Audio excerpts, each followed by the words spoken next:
Hey, what's up, everybody? It's me, Danae, and I'm here with a message for you. What's going on, beautiful people? Happy Monday. It's May 12th, 2025. I'm almost positive there's a full moon today. At this point, we're already in the energy at the time that I'm recording. Full moon in Scorpio at that, so you know there's kind of like a double intensity there a lot of times with the aspects of Scorpio and how, that sign operates. So govern yourselves accordingly, but definitely be open for change, transformation, perhaps drastic shifts, or maybe just life-changing occurrences. In this season, I would say, well, in any season, but certainly now, like not in a way that where you should prepare yourself in fear, or with tension, bracing yourselves for something bad. If nothing else, it's good changes, things that you've probably been calling in or preparing yourself for, or even looking forward to in some ways that could unveil themselves in a mystical way, I would say, with Scorpion energy. Certain mystery behind the experience, perhaps. But like I said, transformation for the greatest good of all, indeed. Maybe some endings, but for the purposes of new beginnings, always.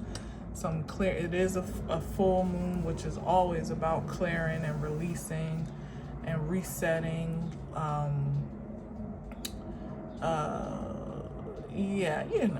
All the things, but I don't really do intensive messages anymore. I just kind of like gradually felt guided to pull back, and just speak to the energy as I feel guided to. But a full moon is a full moon is a full moon, except that in Scorpio, it usually has a bit of a height. Even new moons can have and Scorpio can have a intensive effect because of that frequency. So just govern yourselves accordingly and be open and flexible, and optimistic about all that unveils itself at this time. Happy Mother's Day, belated Mother's Day. I posted a picture of myself and my son on my community tab to say Happy Mother's Day, but of course not of course, because plenty of people jumped on Mother's Day and shared a message, but I was like all the way on vacay, like kind of thoughtfully considered it, but I had a great day, and I stayed in that frequency of celebrating myself as a mom for the entire day. So I hope that you had a wonderful day. If it applies, or however it applies in your life, whether you were celebrated or celebrated someone. And I pray that, that spirit of celebration and appreciation carries out throughout the year, really and truly, that it doesn't feel like just a one-off thing where, are we spoil mom with love today, or get spoiled with love today, or even pamper ourselves just for today, as I gave myself permission to in some ways, but kind of neglect ourselves the rest of the year. Like, it's definitely an everyday occurrence and celebration. But anyway, I have the Game of Thrones cards out because I promised that I would use them last time, and I usually don't like to start the week out with I prefer to start the week out with my black and white cards because it's just more traditional and simple. Sometimes these cards they take me to another place. Honestly speaking, they just do. because I'm going back and forth from the traditional meaning to whatever the series channels and evokes for me to share. I'll try to keep it as concise as I possibly can today. But as promised, here they are. And let's just see what the message is. Let me cut it one more time. Let's see what we got today. Page of Cups. Page of Cups. This is Bran. This is Bran as the Page of Cups. Interesting.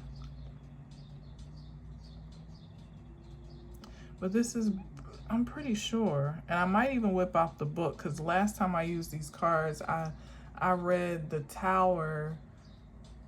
I saw the Tower as something completely different than it was. Like, I forgot. Speaking of which, it was much more connected to the character in this card as the Page of Cups, who's Bran, the one that fell out of the Tower in the very, in the early onset of the series, that kind of like changed the trajectory of everything, like started the drama.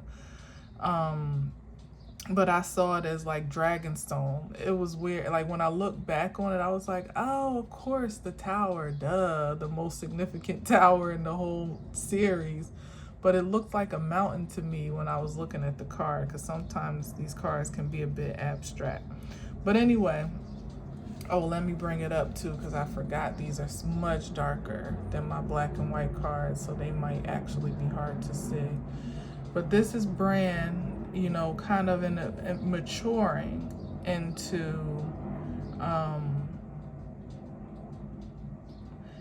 the reason why I'm a bit stuck is because he's definitely not a child per se, but maybe this is him as he began to mature into his pathway, which makes sense for the pages, which are more or less like students or apprentices, maybe. Someone that with Bran, he, developed some intense and extreme psychic abilities as he became the Raven, which is why I'm kind of shocked that it's the Cups sort of and not the Page of Swords. But I guess it's more the Cups because of that psychic component that is more so associated with, emotional intelligence and the intuition of it all, of his character. But this could be like someone starting out on their journey, maybe just kind of beginning to discover the magic of or the mystery of their magic. There it is, and could definitely be Scorpio energy with the water, given what I talked about, us being, in the energy of a full moon right now. And the fish is actually jumping out of the cup. So in this case, it could even be as full moon energies invite us to, like, releasing some impurities, from what would be untainted, what might even be organic or natural without intrusion. If he were to allow that fish to completely jump out of the cup, what would be left more or less is less considered water. You know what I mean? It could be anything, honestly, but water. So there could be some significance there in terms of whatever this new beginning is that some are on the threshold of. This energy is helpful in helping to maybe clear away, and I think the significance of him being mature in this picture is that it's not about like starting over from scratch. It may just be about leveling up, and there being some things that are in process to be released even as we speak. to kind of purify your energy, purify your palette, let's say, so to speak, for psychic or intuitive transmission, for whatever comes next. Again, with him being mature, to me it implies that this is him already kind of on his path, learning, growing, evolving, and as he continued on, he only got deeper and deeper into his identity. But the only other thing is that he's standing, which he only did actually in visions, when he transmitted his energy into pretty much other dimensions, past or future, more or less. That was really the only time after his accident that he was able to stand and walk on his own. So yeah, it's something deep here about transformation, which is no coincidence, given the present energy. And there is speaking to me to say that a great deal, because consider, he wouldn't even be at this point to see himself so evolved if not for all that he has learned already in the series, of course. But how that translates to whomever may relate is that there's already been such great progress and advancement that you can track by way of your experiences, and just perhaps even seeing of yourself certain gifts and talents and abilities that have either advanced, over time, or I would say advanced for the most part, but that there may be an upgrade underway of some new shit. I'm just say it plainly, like real raw, like new shit that's about to intrigue you, maybe even amaze you a little bit by way of the energy in this card, like you seeing yourself pull a rabbit out of a hat, or spring a fish from a cup, to do something that seems a bit how he walks in his visions, and he can't in the 3D dimension. You might start getting ready to experience some energy about yourself that is astounding, to say the least. I'll leave it there. All right, so let's see what we got. I'm almost positive I'm not going to get a lot of cards on the board, but let's see what the message is. And I feel like it comes up as a page in a mature sense as far as Brand is concerned. I didn't get to this part. Is because it's new discoveries, but it's already with a great deal of experience and knowledge and maybe even, I almost said expertise, but I was like hesitant to say that. But there's some things that may have been what's the word I just heard, like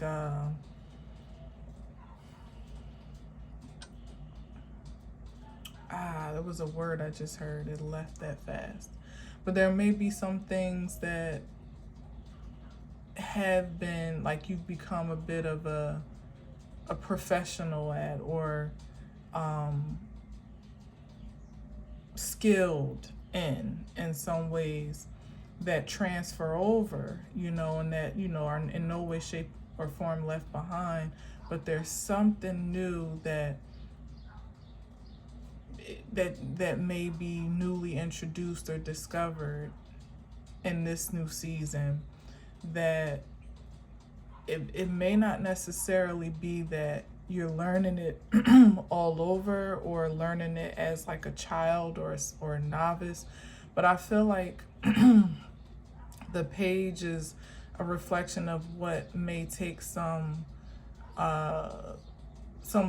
time or consideration to accept or to get used to, because I'm feeling this sense that it's like the mystery and the astonishment of it all is perhaps how easily this expression,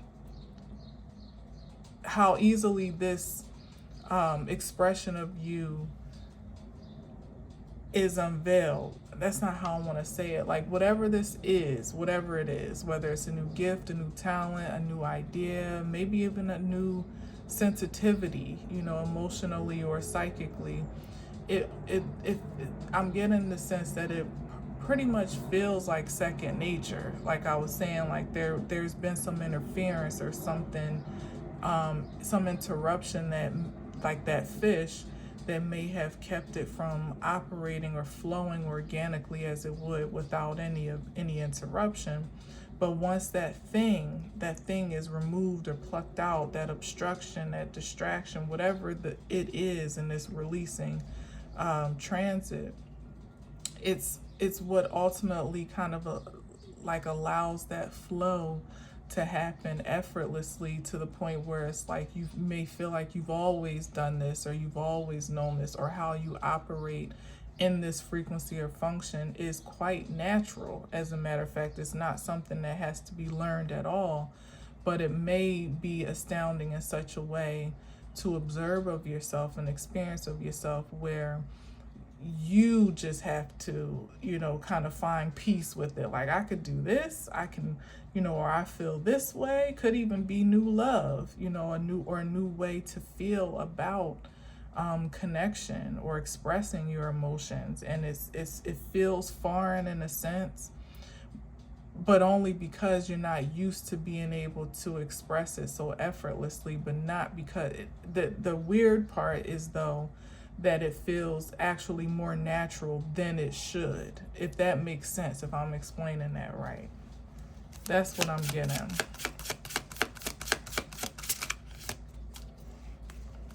Like it feels familiar, like it's been a part of you all along, or an aspect of expression of you all along, but somehow it feels new too. You know, I don't know. I'm trying, but hopefully you feel me. All right, let's see what we got.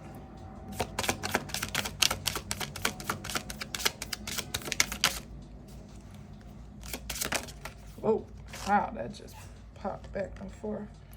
All right, this is the Knight of Spears. Is that Jaime? I think that's Jaime Lannister. I don't want to assume, though, because mess around and be wrong. Now, when I was wrong last time, looking back, you know, watching it back, it still didn't make sense for the reading, of course, because nothing is ever coincidental when you're channeling. But it still was like, oh, damn, that was not Dragonstone at all. Let me just make sure the Knight of Spears, which is also the Knight of Wands. This is probably Jaime Lannister when he was younger and a little bit more, or it's either Jaime, but he has a mustache though. I think it's Jaime, but hold on, let me try to find it quickly if I may. Or I was going to say it's Podrick, who was the I forget what you call it, the knight to Lady Brienne, or Brienne of Tarth, I should say. Hopefully you know the show to know all these names that I'm throwing out here, but if not, this just ain't the reading for you. I'm sorry. Yeah, it's Jaime. Prepares to charge the steps of the step. Oh yeah. To rescue Marjorie Tyrell from her scheduled walk of atonement. Ah, that's an interesting point there, a point in the series. So, oh, I should have known, because is this like his iron hand? I can't really tell. But anyway, Knight of Spears. So it's that ambition, that drive, that go get 'em energy that is like unstoppable. And sometimes I feel the word unreasonable on the tip of my tongue. because there's really nothing that you can do to talk an energy such as this out of whatever their ambition may be once they set their sights upon it. Like once their mind is made up or their energy is aroused a certain type of way. you know a more mature frequency such as the King of Wands might think and plan ahead before forging ahead, but the Knight of Spears, which is also the Knight of Wands, is just going to act impulsively at worst, right? In the lowest frequency, but at best they act in a way that is like fearless, and at the time with this particular scene, his son and the new queen that he had married was more or less kind of being held captive. Not really, because it was by their own will ultimately, but the Hierophant, or like the priest of that time, was kind of on this holy mission to change the kingdom to this, to force the kingdom into submission of holiness.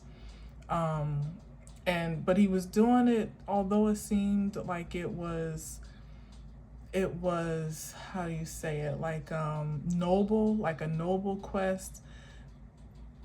It really was kind of manipulative how he was making moves. Like he had kind of taken the young king under his wing and was kind of manipulating him to stand against his family and against tradition as it was. Not because there wasn't a noble cause behind it, but in a way that really wasn't fair to his maturity. Like he wasn't really well equipped and experience and knowledge and wisdom to be put in a position to make such choices, for the whole of the kingdom. And the priest knew that, but he kind of took advantage of his naivete, in a sense, and his innocence in a way. At least that's how I see it. But anyway, this is when Jamie was going to pretty much like intercede between what was supposed to be the young queen's walk of atonement, which is when they pretty much marched her through the streets naked and forced her to proclaim her guiltiness, her sinfulness. But when he got there, the priest had kind of trumped his card, because he came with the whole army in tow behind him, just like ready to completely pillage everything in the holy scepter, which is what it was called. But before he could, like, the priest had already anticipated that aggression and made a play of his own. And that's when pretty much he had kind of turned the queen and the king onto his side, kind of in exchange for their so-called, what do you call it? Like absolution, I guess. Their absolution for their allegiance is more or less what it was. So Jamie came in guns a-blazing, ready to take down the whole church, more or less is what it was, in modern terms, but was kind of stopped short, and actually kind of looked a little silly, as a matter of fact, because who he had come to save, first of all, was already in the clutches of the priest at this point. But she was making her own play. She wasn't really in allegiance to the cross that she was projecting herself to be, but she was smart, so she knew how to play the game, more or less. But who he had come to so-called save and rescue, or the cause that he was championing, was more or less like, dampened before he could even make it there. And not only did he really not have like a dog in the fight, or a sword or a spear in this case in the fight, he kind of had to walk away with his tail between his legs. So I don't know what that's saying. I guess that we're talking about the valiance more than we are like how it all played out in the end. But as I said, it's a nod to really kind of thinking before you act. You know, is all of that, all that to say that, is really the thought. Because the spears are like wands, they are power. It can be kinetic force, it can be passion, it can be ambition, drive, determination, which is all very potent energy, especially when it's directed productively. So I guess it's just a word to the wise, that whatever this energy that is being revealed, unveiled, discovered, released, perhaps, that it be done so with thoughtfulness, and with, I would say in this case, temperance, because surely Jamie could have stormed the church with all the soldiers, all the power that he had brought under his command with him. And it would probably would have created a much worse mess than him just having to kind of ultimately walk away, and that's the hard thing to do pridefully when you do have a great deal of power and you could do some damage with it, and you might even be justified to do so. It's still a matter of responsibility and accountability to consider the cost. Like, everything that you can do isn't necessarily something that you should do. And that could be just as primitive as with your body, as the Knight of Wands definitely implies, sexual energy or passion in its raw form, as I use that word raw. Literally raw, like about protecting yourself or abstaining altogether, containing, preserving, conserving, all of the above, or just about, again, just being selective, and very intentional. And that's just on the human and even carnal foundation of it all. But we could be talking about some much more intense influence than that, something that could not only affect you but other people. You flex in the wrong capacity on account of pride, or just to kind of because you can, so to speak, you may be hurting more than you, or at least affecting more than just you. So, to whom much is given, much is required with whatever is evolving in this season, lest you have to be walking away with your tail behind your legs, embarrassed, or more or less embarrassed or shamed, feeling guilty, with remorse, maybe even feeling like, damn, I shouldn't have done that, or I should have thought about it more deeply, or I should have reconsidered the casualties or the cost, or I should have contain myself. I should have been more disciplined, or self-controlled, or whatever. You don't want to have it to be an afterthought, or have to do damage control on account of being impulsive. And here's the Queen of Cups. Could even be the object of affection for someone. This is Sansa when she was praying. I'm not sure at what point was she praying. I think it is, but I'm gonna just double check. I think this is when she was kind of at a crossroads. Yeah, here we go. Wait, no, that's the Queen of Swords. My bad. Hold on. Hold, please. When she was at a crossroads of when nothing was going right. A reflective moment for Sansa start before the approach of Marjorie Tyrell at the Godswood King's Landing. Yeah, this is when she was still in the capital at King's Landing. Whereas as a young girl, that's all she ever dreamed of. But once she got there, she realized that there was a lot more to it than what meets the eye, and it wasn't all, whimsical and fantasy as she had always imagined it would be. That it was a lot more treacherous and cutthroat and dangerous, as a matter of fact, to be in King's Landing, especially at this point where she was kind of an outcast to the crown, because her dad had already been executed as a traitor who used to be the king's guard. The only person that had allegiance to him, which was the king, had ultimately been killed by his wife, which was Cersei. And then she, strategically moved her first son into place as the king, which was supposed to be who she was to marry.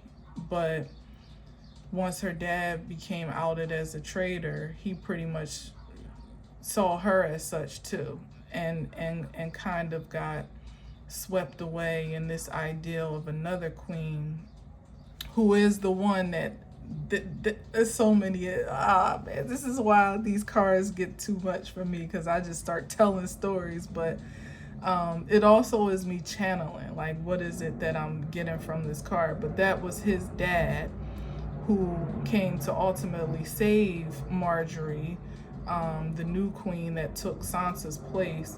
And then she kind of got like thrown to marry his brother, who, if you know the story, was more or less an outcast of his own family, of his legacy, because he was a dwarf. So she was kind of stuck between literally a rock and a hard place, as she's sitting here praying on the rock, kind of praying in guidance at that point in the story, because her hands were tied. She was miserable with the position that she was in, but she didn't really have a great deal of optimism for where to next. It was like in her mind, it didn't get much better than King's Landing and being in the capital. And now that dream had kind of dissipated and been trampled upon, there wasn't a great deal of vision for where she could evolve beyond this point. She was kind of like feeling as though she was kind of stuck where she was. And then, and more so stuck in survival mode is the key. And then Marjorie's grandmother, who was a savvy old queen from another kingdom, approached her knowing like the real deal, knowing what was unspoken about the circumstances in the capital, and made it comfortable for her to really express herself, to really share her true feelings, and her insight really about not only the King's Landing as a place and as a kingdom, but also who her granddaughter was about to be married off to, and kind of gave them the heads up as to how they would need to deal with them, which ultimately came down to the grandmother forging a plot to assassinate him at his own wedding, Joffrey's final demise, where he choked on poison right at the reception. As it was kind of like a Hail Mary to save her granddaughter from being, confined to misery for the rest of her life, and also to kind of put them in a better position politically to have the other son, the younger one that ultimately got caught up with the scepter, and because he was a much more reasonable, kind, compassionate soul, but he was very young, like I said. But it made more sense. Again, everybody looking for the power play. So even with her noble intentions, she still was kind of manipulative as well, because she recognized that her granddaughter could make a better impression for control over the younger son than Joffrey, who was just like a narcissistic maniac, You know what I mean? But anyway, so Sansa at this time was pretty much like calling in her her guides, you know, from an internal compass, like really resorting to the only thing that she felt she did have the power to do, which was to pray, you know, to proclaim, to seek to seek support, you know, from an intangible realm, you know, perhaps unbeknownst to her, from her supreme self, you know, in a way, because they had their own set of gods or whatever at that point, but not really even knowing that she was calling in that manifestation of security, and calling in a savior through her own internal like she called in her own what's the right word, protection, in a sense. Like at first it put her in a bad spot because everybody thought that she might have had something to do. Naturally they kind of looked toward her because she disappeared right after that, because the whole debacle of Joffrey's assassination gave her the perfect diversion to actually escape the kingdom, which is all she really wanted in a way. You know, she didn't really know what she was praying for except for relief, and she got it in a strange way. So there could even be something here about that, like how, as I was saying in the beginning, something, you know, calling in change that you didn't even know you was praying in something or manifesting something that you didn't know would come in a certain package, you know, or be delivered a certain way. Here she's just praying again for relief, for peace, for safety, for security, to an unseen source, you know, an intangible force. And it certainly does come, the change and transformation that, you know, forged her own path of evolution in ways that she could have never prayed for, mind you, but it was everything that she absolutely needed. It was like, in the end, Sansa became the woman of her dreams, of those fantasies that she always idealized and romanticized about power and prestige and affluence. She became that, but by way of a path that was quite challenging and even treacherous, you know, but this was almost like the initiation of it. So like I was saying, like calling in a transformation that your soul knows that you need, even as simplistically as you proclaim it or request it, and the universe gives you exactly what you ordered, you know, but not though. Like exactly, well, your soul has a, you know, I'll say her spirit more so than her soul. Like her spirit knew what the request was, knew what the petition unto the divine was, but her soul, that supreme essence of us, knew what she actually needed. And of course we co-create along that pathway, because there were some steps that were taken that I'm sure, you know, she wished she hadn't, that she had the insight and the foresight and the oversight in some ways to sidestep. But ultimately it became, you know, the culmination of her power, you know, and her ultimately becoming the queen of her own kingdom, literally, as she became an independent queen of Winterfell, which was unprecedented and unheard of. She thought the ideal was to go to the capital and be a queen pretty much subservient to her king, you know, just to have that position.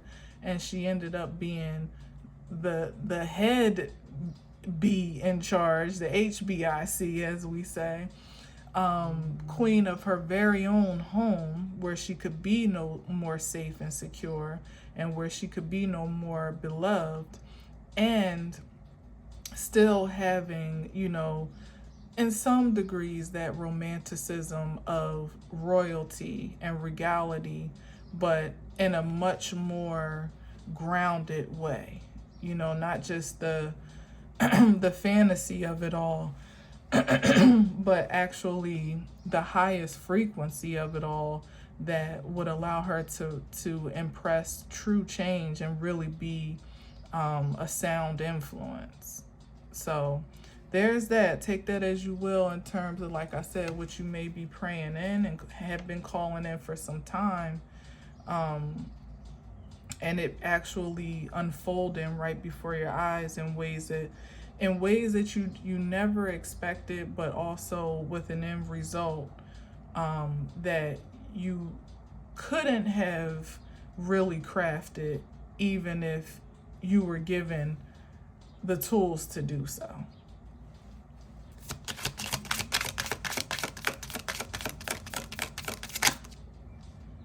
Seven of Coins, yep, and that's that long-term investment and success.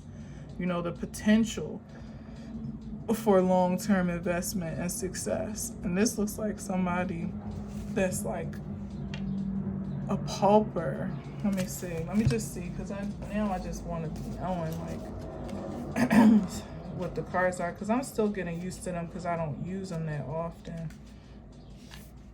I know the traditional meaning, of course, but let's see what that image is supposed to be. Seven of Coins, a King's Landing gardener contemplates 7 Tyrell coins on a rose bush.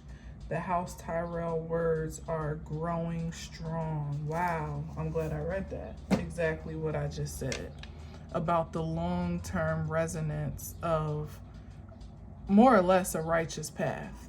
When you're on the trajectory of becoming who you were designed to be, without prejudice, without resistance, more or less. And that's like the long-term investment. That's the thing that lasts, perhaps for a lifetime or lifetimes, for generations. That's the thing that allows true growth and evolution, when you are thrusting yourself into things that truly have value. And the Tyrells were the richest family, the richest dynasty in all the 7 kingdoms. And that's, again, it's all connected, because that was, again, the grandmother of the young queen that took Sansa's place, and the one that ultimately kind of liberated her from her captivity.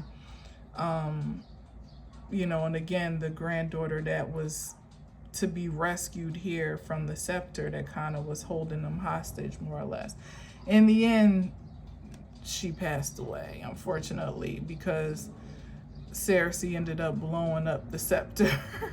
And then her only remaining son ended up jumping out of the window and eliminating himself. So she ultimately became the queen, and one of the most treacherous ones you ever could see. But the difference in those 2 dynasties was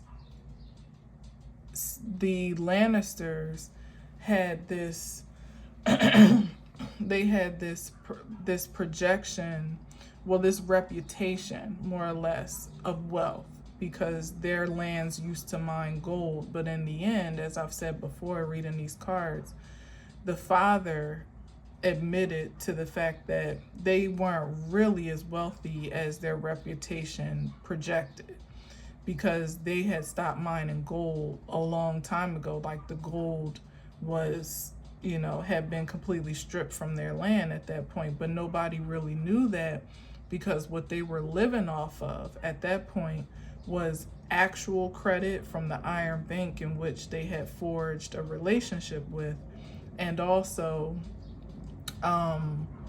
the credit more or less of their reputation of being rich and wealthy and high power, which more or less the rich and wealth, not unlike today, trying to translate it into power, or influence. But they weren't really as wealthy as they said. The Tyrells were actually materially wealthy, and they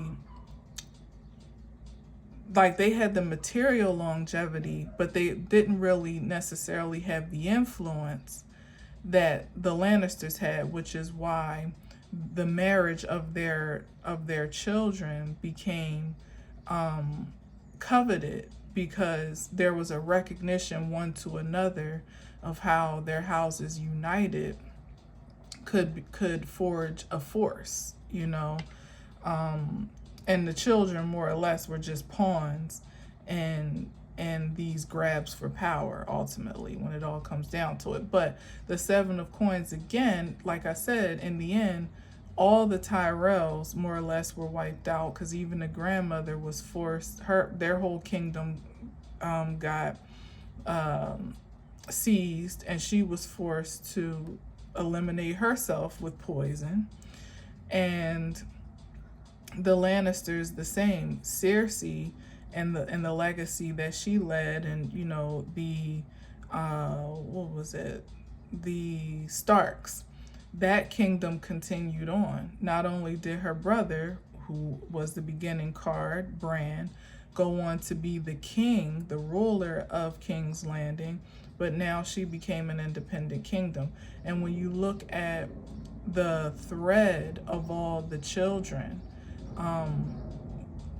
that survived, ultimately, it was exactly what I'm saying about going on the quest to become and staying committed to that quest and seeing it through with as little infraction of diabolical intentions, to say the least, as possible. Even where there was a veer off the path here and there, more or less, like considerably, say for instance with Arya, it's still ultimately, when she became one of the Faceless Men, basically an assassin, it still was a thread into the overall plan and piece of her identity. So even though it seemed a bit sinister, she was the one that ultimately killed the villain, the enemy of all the kingdoms, which was the Night King. So although it may have seemed like she was kind of on a detour path, maybe even so-called unrighteous to some degree, that investment in herself and that stick-to-itiveness of all of them, individually and collectively, is what sustained them all, is what allowed the Stark name and house to survive for what we could project to be for the long run, more or less, so this is really about a consideration of what you're investing in, and what does it matter and what does it mean, and sometimes when you're in the thick of it, you don't necessarily know how it's going to roll out. But back to this beginning here with the Knight of Spears, about being intentional about every action, every decision, every choice that you make, to be considerate at least of it before you do, because everything has a reaction, everything has a consequence, or a response. All the energy that you expel does. Ooh, what was that? I just want to say. Ooh, Eight of Swords. That was Brienne of Tarth in a disempowered space, but we're not going to take that because it flipped back.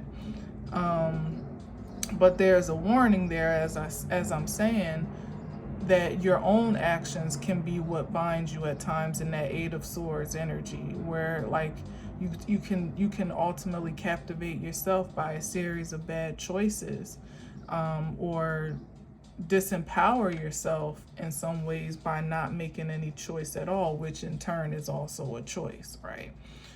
So here we have the Two of Coins, and by that, not making a choice, like being in fear about doing the wrong thing. With all the kids, more or less, they had to live, and that's the translated message, I think, throughout what I'm talking throughout this one. These cards is just kind of like sticking to your path, and trusting yourself, even as I made note here that the Queen of Cups with Sansa is praying. There still, is a personal. There still is the matter of personal manifestation through your prayers, through your intentions, through your proclamations, that sometimes it goes unnoticed, or like it's devalued or disregarded, I guess may be the word. Like you don't really think much of it, because you don't see the direct cord of you don't always see like that direct cord of intention and outcome, impression and outcome that is made just from sometimes our emotional intelligence and our intentions to create a certain outcome, a certain experience. Sometimes we defer that to something or someone outside of ourselves, in some ways for the sense of security and safety, right? But sometimes it's also a deferment of power to absolve ourselves of responsibility for ourselves. But here, everything that I'm speaking of more or less kind of collectively speaks to self-awareness, self-acceptance, and self-actualization, like allowing yourself to actually express who you've become, and to trust that expression from perhaps seasons, years, experiences, maybe even lifetimes of grooming is trustworthy. It is impactful, and it does make a difference. And as long as you're still in the mindset to continue on that spirit of temperance and balance and thoughtfulness, that there should be a continuance of that. Like this Two of Coins is given like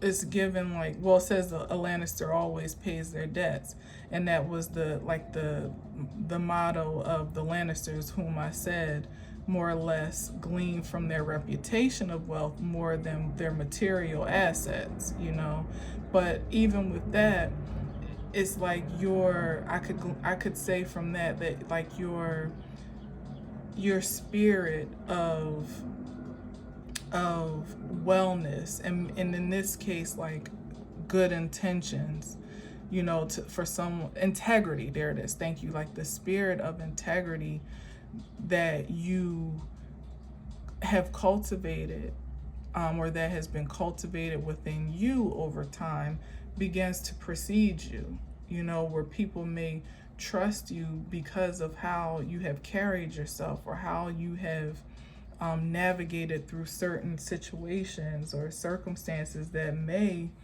that could have rightfully had a different outcome, or a more sinister impression on you than they ultimately did. Sansa went through hell and back, but ultimately the kingdom that she began to rule trusted her because of her integrity, because of her commitment and compassion to her people and the cause of their survival and preservation. So this is definitely and again, with paying your debts, it speaks greatly to being trustworthy with whatever is entrusted with you, whether that be material, money, property, people, position, power, which we've definitely been talking a great deal about. It's like the divine, your reputation precedes you. With this infinity sign, I can't help but say, like, on a spiritual level, you know, like there's a certain affluence that some have already acquired in the spirit, just based on the decisions that have been made, and the through trying times, through trials and tribulations, and also, like, again, the temperance that has been cultivated and conditioned of a person, when you would have had every right to be impulsive, undisciplined, angry, perhaps vengeful, perhaps unforgiving, careless, you know, lustful, greedy, so many things, you know, even when you consider the traditional Two of Pentacles to have a poverty mindset. Some people that have graduated or elevated, or are graduating and elevating to some new height in life, have done so with very little means, especially materially.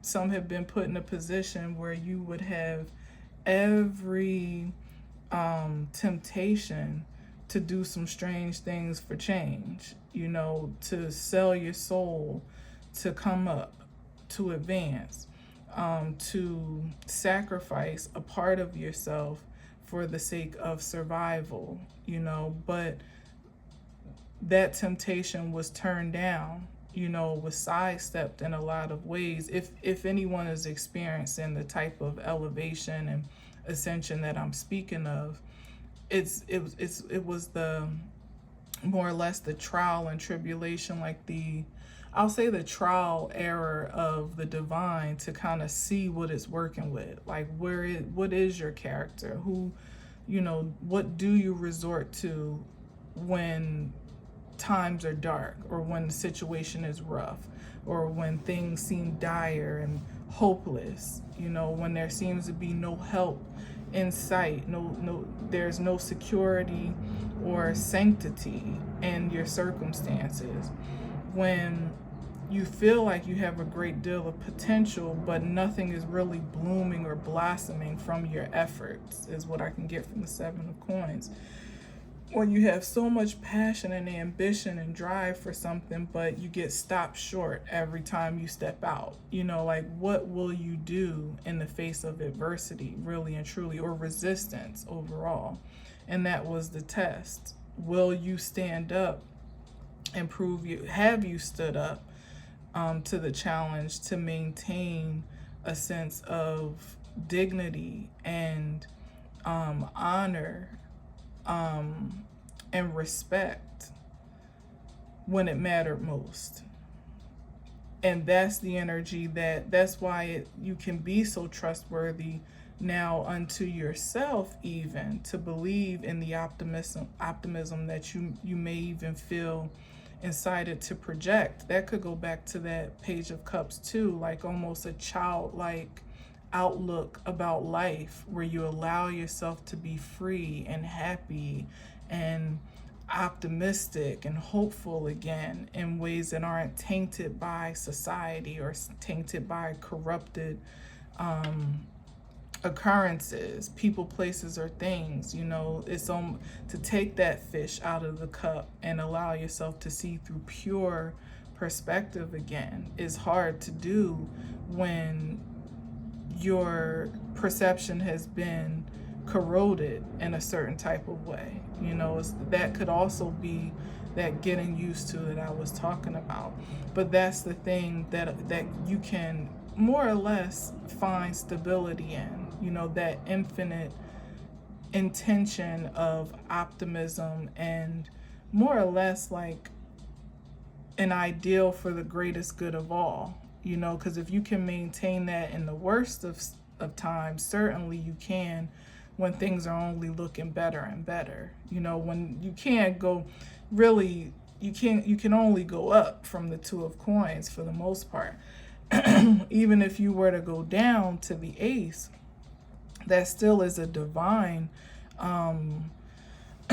provision that's almost supernatural. So as far as you are concerned personally, what's within your authority or your control or influence, I should say, at least, it can only get better from here. But sometimes the biggest challenge is actually seeing it that way. All right, so one more, because I'm already at an hour, and I don't want to be too long. Definitely an optimistic message here, though. It's very affirming, I would say, for whomever may be in the market for some affirmation, because, you know, sometimes that even that Scorpio energy or just transformation in general can feel so unsturdy. You know, it's like, whoa. You know, you got to get your bearings straight again. Find balance, you know, with the new normal. But I feel like I'm here to tell you it's all good. Maybe even to tell us it's all good, you know. Let's get one more, then I'll take a look at the bottom of the deck. And we'll get out of here.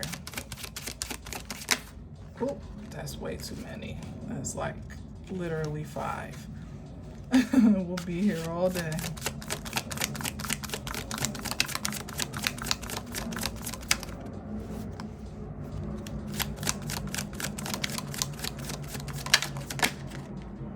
Okay, 8 of Cups.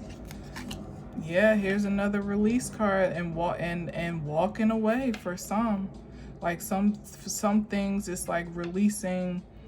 It's a release, period. Like whether there's a walking away, a disconnection from, and with it being the Cups in contrast to the beginning with the Page of Cups, we can again consider, as I was saying, like disassociating from things, people, places, ideals, emotions, limitations, perhaps even, that no longer resonate, you know, like really becoming accepting of that disassociation and allowing it to be a good send-off, you know, for whatever is yet to come.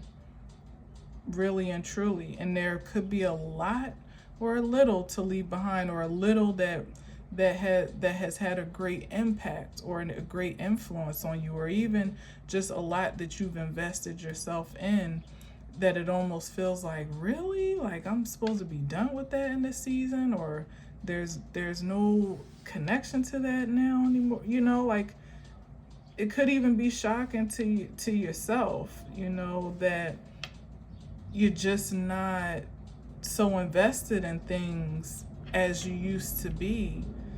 And it may not even make sense, you know, the disassociation or the disconnection, because you've been so connected and so invested for so long that it almost feels strange not to be. In some ways, it could even, not in the case of this card, because this is somebody that's quite resolved and walking away, or again just being a detachment, I should say.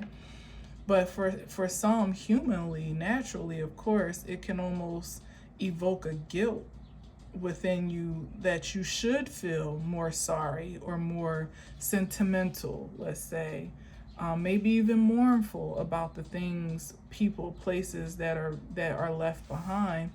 But in fact, you really don't.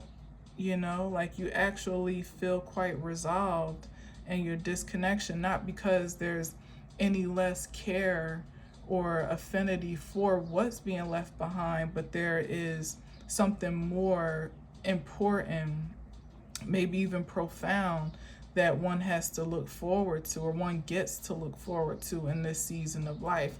Again, like all of the kids, the Stark kids, there was something that had to be left behind.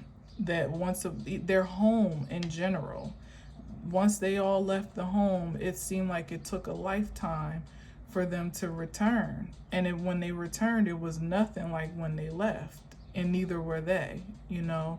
But it's something about being righteously resolved to move forward, maybe move on in some cases, but of course, moving on is absolutely a move forward if you're in the right intention about it and in the right heart space, as the cups pronounce about it, the right emotional capacity of acceptance and awareness about it. So with that energy, there's really not much to mourn holistically. I'll say this, there's not as much of a benefit or profit in mourning as there is in releasing in this season. Like, for all that, as I said, had to be released from the main characters in the show, there was something even greater to gain in a lot of ways, even if it was just the evolution of their own selves, not to be contained or captivated in one dynamic anymore, but to actually begin to diverge into multiple dynamics and even dimensions, within themselves. And that ultimately had a great impact and impression on the world around them. So it's all good. Whatever is being released, whatever is being left, whatever is being disconnected from, it can be with grace and gratitude, with humility, with respect, with love and appreciation nonetheless. There can still be a value maintained for those things, while there is still a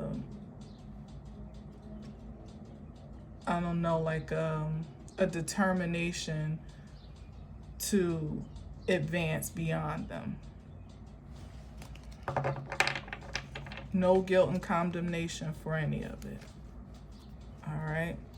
Temperance. I've been talking about temperance. I love this. And my God, I'm not even going to look at the bottom of this card because I feel like it's going to add too much time to the clock at this point. We're going to end with temperance because that's the card that I've been saying over and over again was about balance and self-control and wisdom and thoughtfulness and being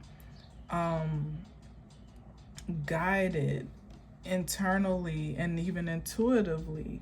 The temperance is an alchemical card of bringing spirit into matter, perhaps even bringing the spirit nature of yourself into full fruition in this season of life, or at least more fully into fruition, because I'm sure there's still yet to evolve. There's more to evolve into it from beyond this point if you are blessed with the years and the life to see it, the breath to experience it.